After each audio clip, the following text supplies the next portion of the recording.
Well, these hadith classes are there on the internet. Yes. Yes. How many you put there? So 35 dars are there. Abdul. Bismillahirrahmanirrahim wa sallallahu ala nabi al-kareem Muhammadin wa alihi wa ashabihi ajma'in. So today we will talk about al-Mudallas.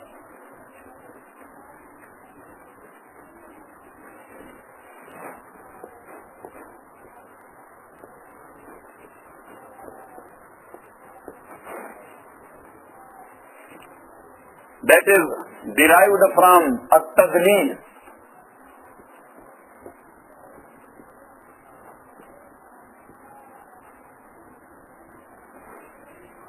At-tadlis.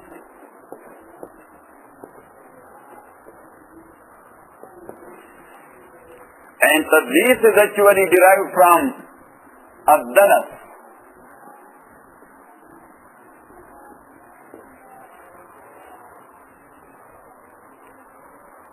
Ad-dalas.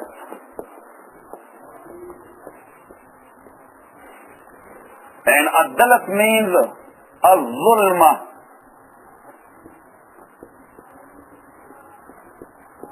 Az-zulmatu.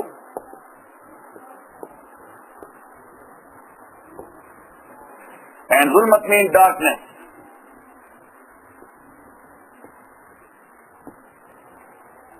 This practice of Arabi or narrative is called tadlis. كأن المدلس أظلم أمر الحديث على السامعين. Is the person who is doing this type of tadlis, he has made the position or the form of hadith a dark one to those who are listening to him, are taking hadith from him. Got it? كأن المدلس.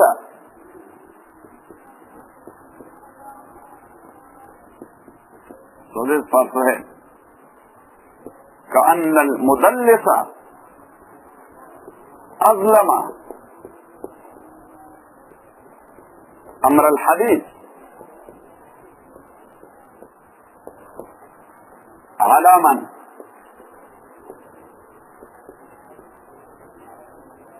يسمعه. He is the narrator who is doing tadlis. He has made the hadith, the concerned hadith, a dark one to those who are listening to him. Got it?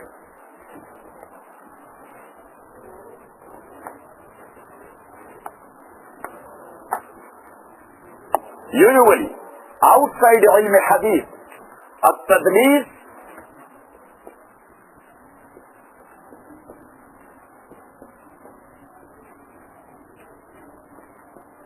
هو كتمان عيب السلعة.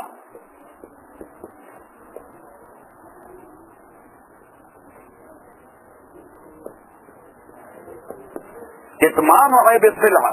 If you are selling something and that thing concern has a defect and you are trying to conceal it or to hide it, so that concealing or hiding is called tadlis. Got it? التدليس هو كتمان عيب السلعة. Sil'ah is something which is to be sold. Commodities or anything maybe. So if you are hiding any defect in that sil'ah and you don't want the purchaser to know about it, so that process of yours or that action of yours or that procedure of yours is called tadlis. It's called tadlis. Now in ilm hadith, tadlis means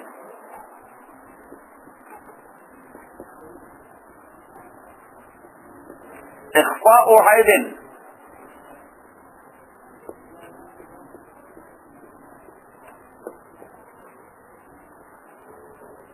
في الإسناد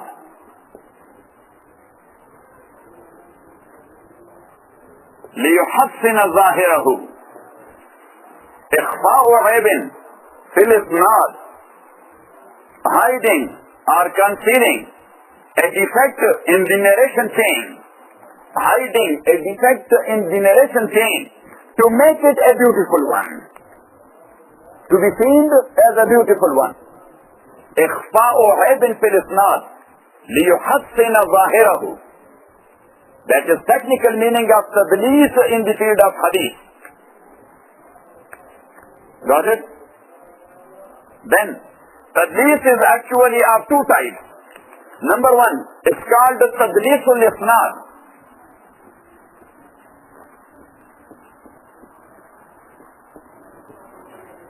Tadlis ul isnad. And the second one is called tadlis ul shuyukh.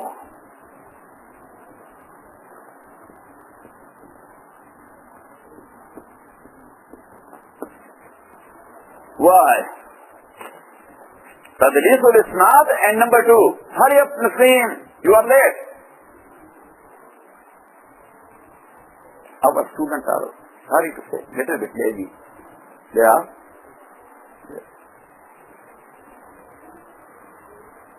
So tadlis in the fun of hadith or in the field of hadith is ikhfa'u aybin fil isnad liyuhassina zahirahu. The narrator concerned is trying to make the hadith concerned fair seeming, or the narration chain concerned fair seeming. So he is hiding a defect there in the narration chain. So that practice is called tadlis. And now that tadlis is of two types. Number one, tadlis ul isnad, and number two, tadlis ul shuyukh. So we will talk about tadlis ul isnad first of all. There are two well-known critics. Number one, Al-Bazzar is a well-known imam. And number two, Abu al-Hasan ibn al-Qattan.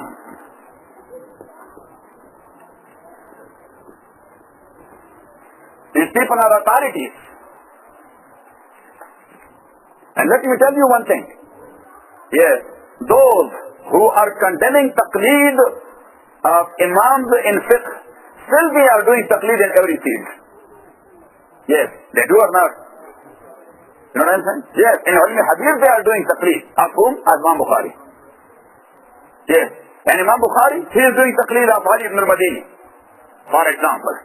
So taqleed is something which is natural. You cannot get rid of it. Yes, but depends whom you are going to do taqleed of. Yes, so actually these people are trying to be in the place of these well-known imams. Yes, to get rid of Abu Hanifa, Shafi, Malik and Ahmad, and to be much more like them. Because the common lay person, what they will do? Do they know how to explain the ayah of Holy Quran? Do they know how to explain the hadith? Or how to make a page-up between two contradicting hadiths? You know what I'm saying? If we will ask everybody, just go and find out that what you want to do and you want to practice. If he will find one hadith here, another one in the same book, which is saying something otherwise. Which is saying, like the book of Imam Bukhari, rahmatullahi alayh, that Rasulullah sallallahu alayhi wa sallam, when he was trending to the second rak'ah, he was trending to the second rak'ah. So after second sajda in the first rak'ah, he sits for a while, which is called Jalsatul Istiraha. Jalsatul Istiraha. And then he went to the second rak'ah. But the same Imam Bukhari rahmatullahi alayh, in the hadith that Prophet sallallahu alayhi wa sallam stood up directly, without making Jalsatul Istiraha. So if somebody is not a alim and he doesn't know how to make a page-up between these two hadiths, so he will be thinking about Imam Bukhari other way around. If this guy was confused, or any one of these Sahaba, they were confused, or maybe Ma'azallah, Ma'azallah, Ma'azallah, Rasulullah sallallahu alayhi wa sallam himself was confused. You know what I'm saying? So now, where we are mentioning the names of these guys? Because they are our imams in this field. In the field of hadith, they are our imams. We say, oh, Bazzar said like this. Abu al-Hasan ibn al-Qattan said like this. Ahmad ibn Hanbal says like this. Ali ibn al-Madini says like this. Muhaqqiq ibn al-Salah says like this. Hafiz ibn Hajar says like this. Allama Badruddin Aini mentioned it like this. Yes, and then we do put our trust in these imams that what they said about this specific hadith. Got it? So anyhow, Al-Bazzar and Abu al-Hasan al-Qattan, they have defined the first type of tadlis. In Arabic, أن يروي الراوي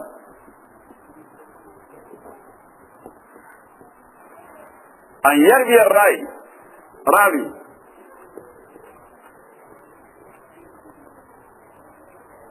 عمن قد سمع منه شيئا لم يسمعه منه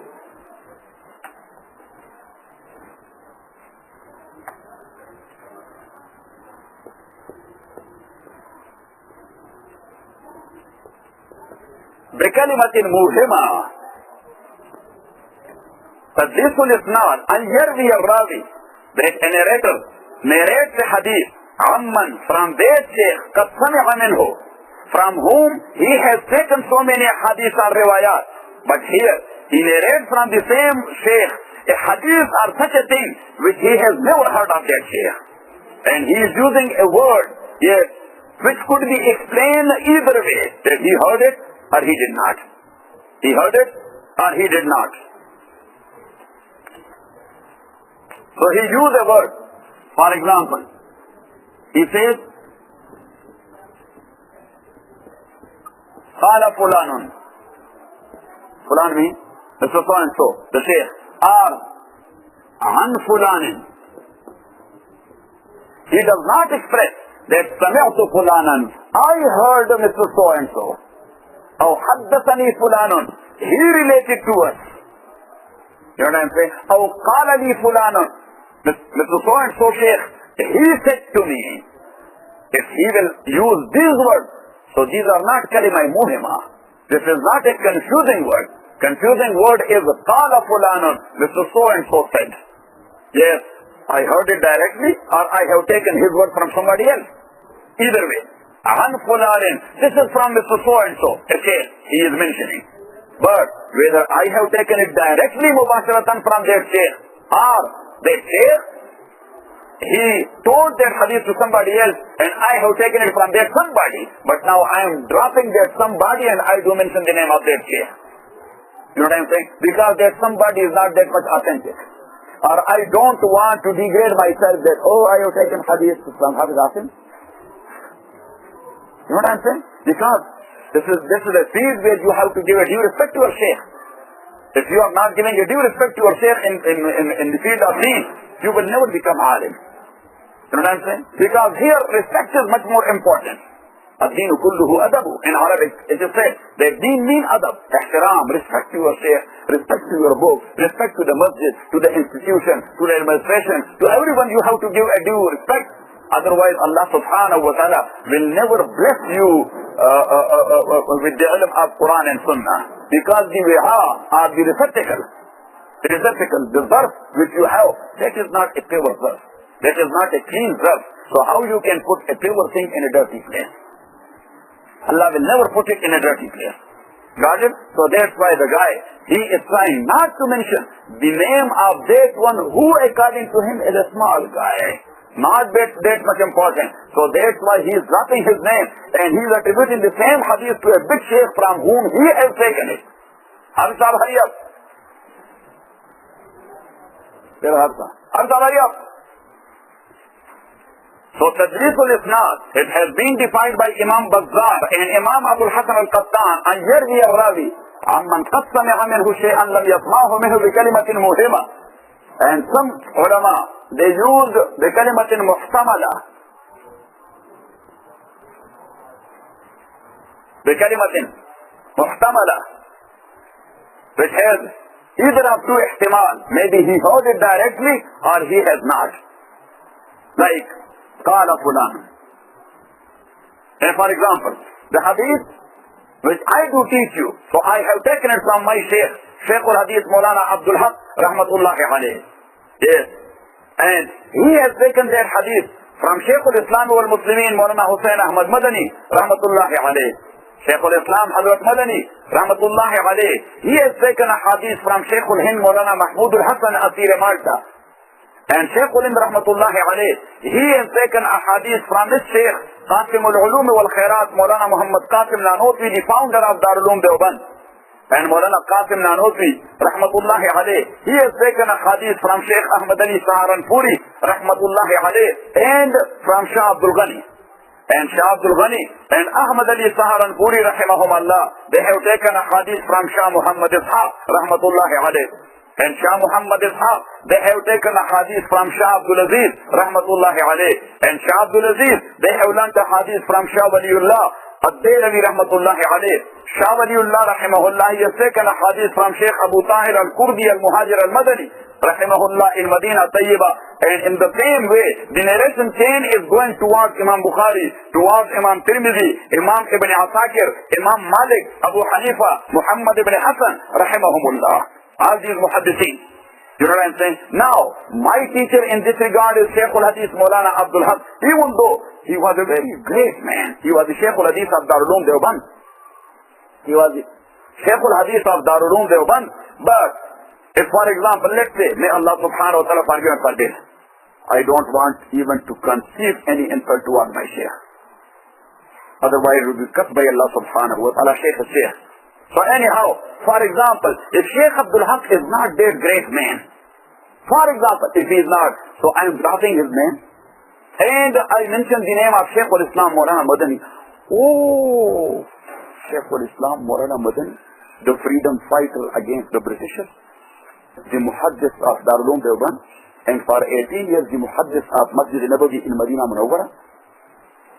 The muhaddith of Masjid Nabawi in Medina Munawwara for how many years? For 18 years. And Sahib al-Kashf al-Karama. We call him what? Sahib al-Kashf al-Karama. And his karamat, ya subhanallah, and his miracles. These are well known. These are well known. As I told you that once he was teaching in Darul Uloom Deoband. In Darul Uloom Deoband. And he was talking about the Hadith al-Isra, Babul Isra wal Miraj. Babul Isra wal Miraj. The Prophet sallallahu alayhi wa sallam, he went in a portion or part of night to Baitul Maqdis, and from Baitul Maqdis upon the 7 heavens, and to Allah subhanahu wa ta'ala, and came back. You know what I'm saying? So, if philosopher, he was sitting there. So he said, Shaykh, how he went through the aflaq and to the heavens, وَإِنَّ الْأَفْلَاكَ أَجْسَامٌ صَلِبَةٌ لَا يَقْبَلُ الْخَرْقَ وَالْإِلْتِئَامِ وَإِنَّ الْأَفْلَاكَ أَجْسَامٌ صَلِبَةٌ. Heavens are very solid bodies. Nobody can crack or break it.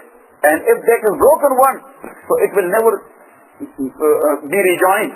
It will never get a joint once again. And al-aflaka ajsamun salibatun. So this is impossible. He was thinking of philosophy. He was thinking of philosophy. So instead of telling him the details about that, Shaykh rahimahullah, he stood up from his place, and the wall made of stones. The wall made of stones of the Darul Hadith of Darul Uloom Deoband. Shaykh rahimahullah went like this. Yes, and he punched the wall. He punched the wall, and the wall opened. Shaykh went behind. Once again he came. He sat there. Yes. And he said that a slave of Muhammad and a servant of Muhammad, he can do that. What do you think about Muhammad? Sallallahu alayhi wa sallam. You know what I'm saying? That's a place where you cannot apply your aql. You know what I'm saying? So anyhow, Shaykh al-Islam Maulana Madani, as I told you, that he was the man that at Tahajjud time, whenever he was coming and his students was with him in Masjid Nabawi, because he used to start his Dars Hadith right after Salati Tahajjud in Masjid Nabawi, and Arab and Ajam, they used to sit in front of him, hundreds of ulama. He used to take a hadith from Shaykh al-Islam Hadrat Madani, rahmatullahi alayh. You know what I'm saying? That's why he is called Shaykh al-Arabi wal-Ajam. He's called what?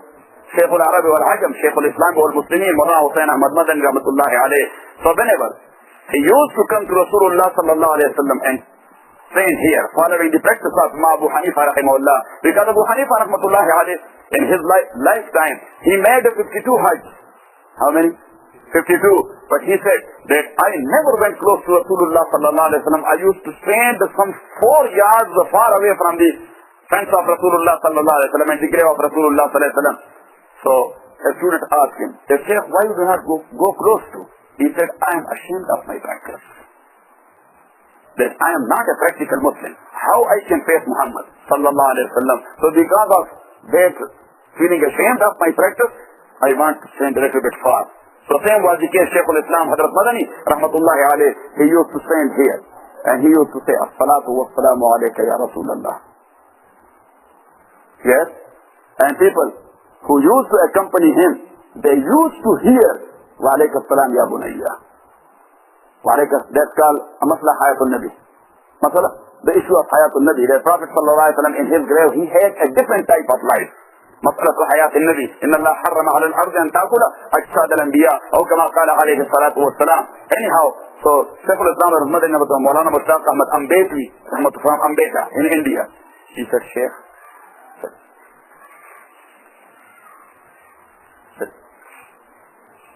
if you will tell anybody in my lifetime, I will not say to you. He said, okay. So Maulana Ambedkar, he never told anybody as long as Maulana Madani was still alive. But when he passed away, so the other day he told that I have a secret of Maulana Madani, rahmatullahi alayh. Because Maulana Madani, he was very much afraid of the Indian people. As you know, the Indian people, they are worshipping the statues. So they would have started Maulana Madani to make him a what? A devata. What they call?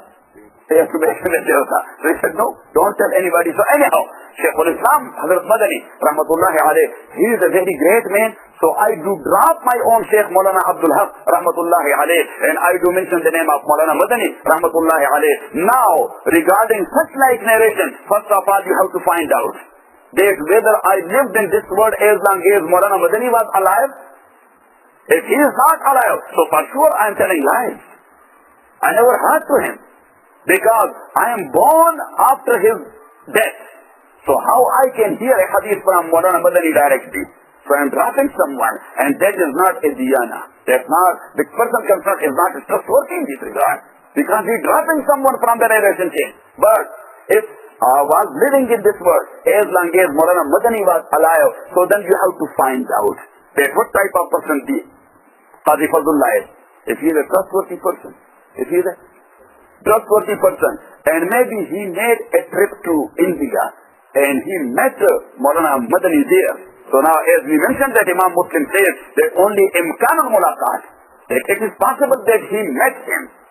So only imkanul mulaqat, that is enough for the continuation of narration chain.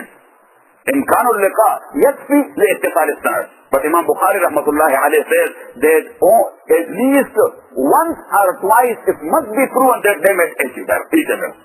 Got it? So anyhow, this is called Hadith al-Isnad. And here we are Ravi, عَمَّنْ قَدْ سَمِعَ مِنْهُ شَيْئًا لَمْ يَسْمَعْهُ مِنْهُ بِكَلِمَةٍ مُهِمَةٍ أَوْ مُحْتَمَلَةٍ. That a Ravi or a narrator, he is narrating the hadith from such a shaykh from whom he has taken so many hadith, but now he is narrating the hadith which he has never heard from that shaykh.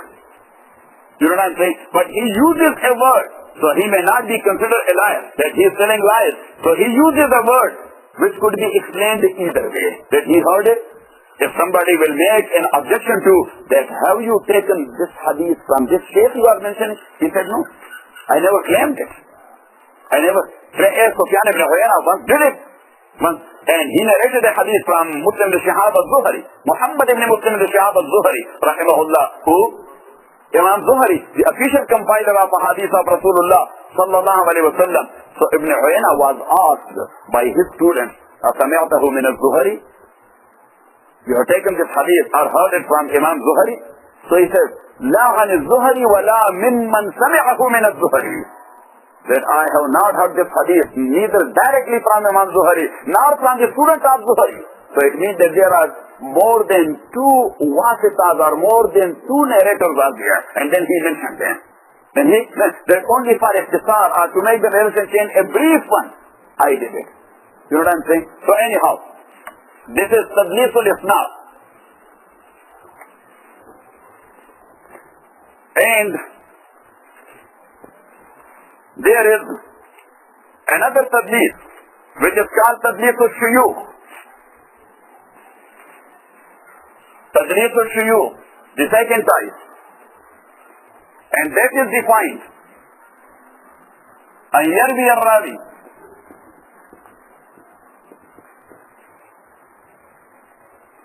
عن شيخ حديثا سمعه منه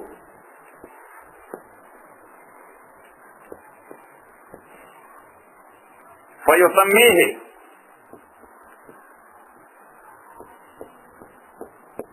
أو يكنيه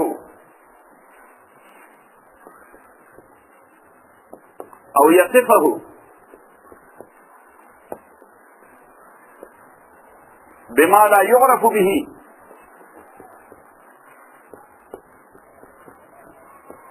كي لا يعرف. That the Rawi or the narrator, he has learnt a hadith from a sheikh.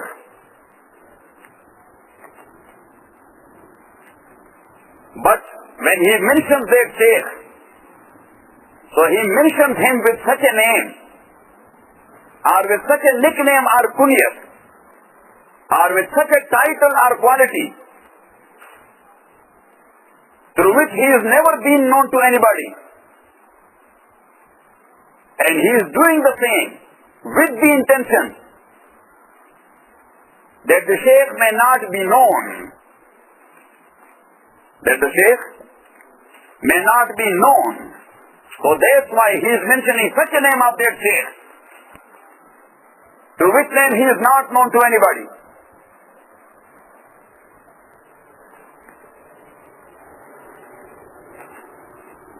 But here is one thing else, and sometimes I should not say, but that's only for academic purpose, that some ulama, they do make a mistake. And that mistake is that there is another thing which is called al-irsal al-khafi. Al-irsal. And somebody who is doing irsal, so that hadith is called mursal. That hadith is called mursal. And what is mursal? Fahim. Yes, Sahabi has been dropped by the Tabi'i. And the Tabi'i, yes, he is attributing the hadith directly to Rasulullah sallallahu alayhi wa sallam.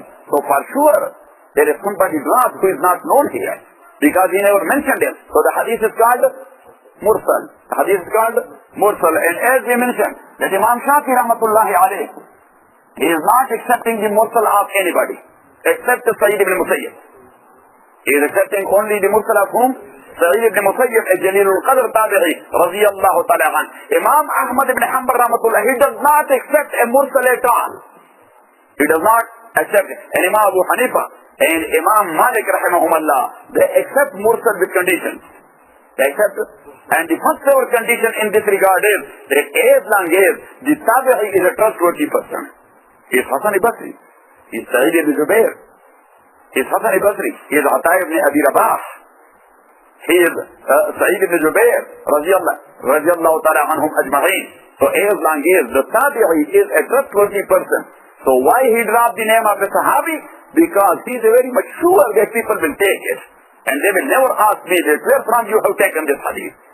Got it? So that's why Imam Malik and Imam Abu Hanifa, rahimahullah, yes, they accept the hadith as long as the Tabi'i is trustworthy, number one. And number two, and as long as that hadith does not contradict a musnad one, another sahih hadith.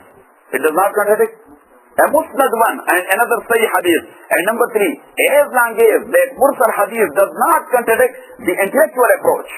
It does not contradict the actual intellectual approach. And as long as that hadith does not contradict something which is known for sure. Something which is known for sure. You know what I'm saying? Then for example, after every night, the day has to come and the sun has to rise. That's called Al-Amrul Badihi. That's called what? Al-Amrul Badihi. That's for sure that nature system. So if there is a mursal hadith, and in that hadith it is said that once in Medina, a night came after night without having a day. Huh? Who narrated that? Hasan al-Basri. He is a trustworthy person. Oh guy, but the problem is somewhere down Hasan al-Basri. Yes, we cannot say Hasan al-Basri has ever said such a thing, which against the nature of law. You know what I'm saying? Imam Malik rahimahullah, he has put another condition that as long as the mursal is not against the practice of the people of Medina. Yes, which is called Ta'amul Ahli Medina. Because Imam Malik rahmatullah alayhi says that Ta'amul of Ahli Medina or usual practice of Ahli Medina, that is a criterion. That is a criterion, even though sometimes he drops a hadith because the tahammul of Ahl Madina is otherwise.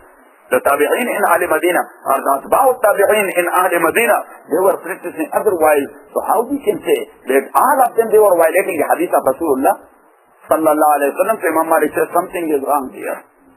Something is wrong here. Maybe some confusion happened to someone, but that is not okay. Got it? So anyhow, al-irsal al-khati is not that type of mursal. The difference between mudallas and mursal al-khati, you should write it.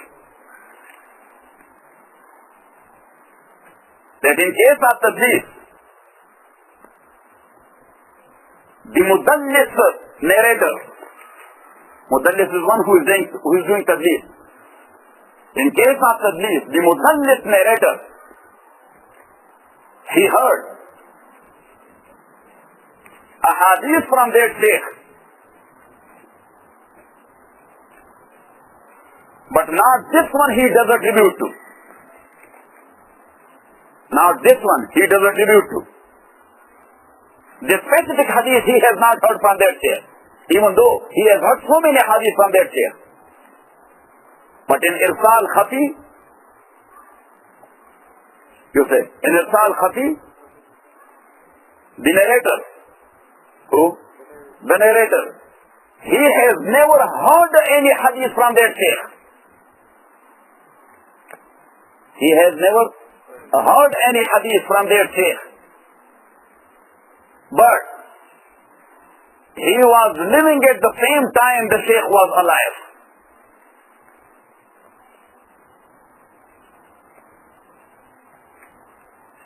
Got it? Now mursal khafi, al-mursal al-khafi, that is not a muttasil hadith according to Imam Bukhari. According to Bukhari. And that could be considered as muttasil. Near Muslim, if the narrator concerned is not known for tadlis, if the narrator concerned is not known for tadlis, that he is not hiding his sheikh, he is not hiding his sheikh, so still Imam Muslim rahmatullah alayhi says that hadith is muttasil. Hadith is muttasil. Whether it will be sahih or hasan, that is another case, but hadith is muttasil because the narrator was living in this world in the time when the sheikh concerned, he was living in this world. So it is possible maybe he has met him somewhere. Maybe he has met him somewhere, but we don't know. That is not proven. Got it? The example. Imam Hakim, rahmatullahi alayh, he has narrated a hadith from Ali ibn Ashram.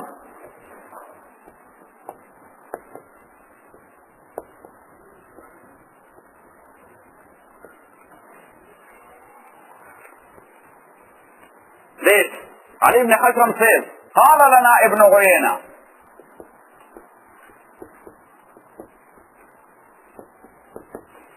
قال لنا ابن عيينة.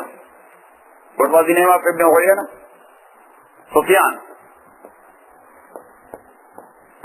And he is a faqih also. Sufyan ibn Uyayna, he is a faqih also, like Sufyan al-Thawri, radiyallahu ta'ala anhuma. That قال لنا ابن عيينة عن الزهري, from Zuhri. Who was Zuhri? Mainly the people do mention his name, or even the ulama do mention his name as Muslim ibn Shihab. Who?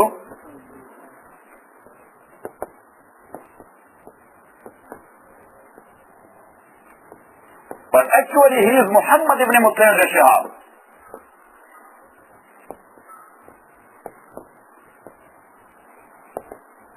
Muhammad ibn Muslim ibn Shihab.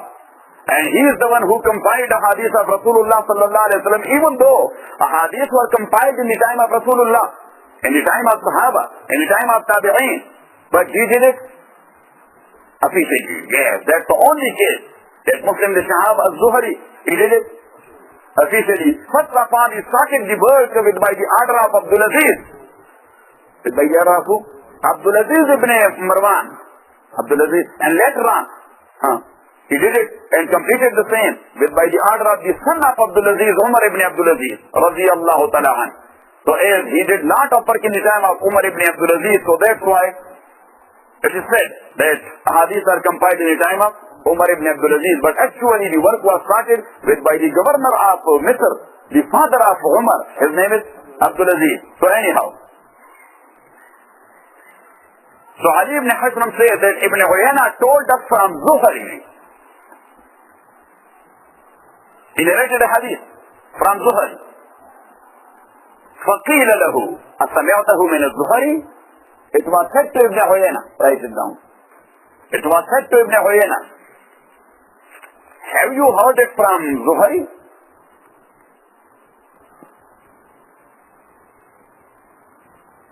So he said, La wala mimman sami'ahu an az-Zuhri.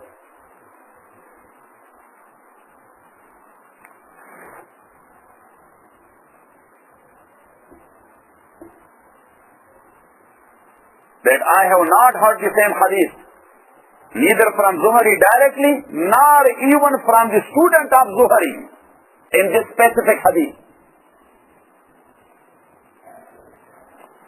And then he mentioned the narration chain. He said it like this. حدثني عبد الرزاق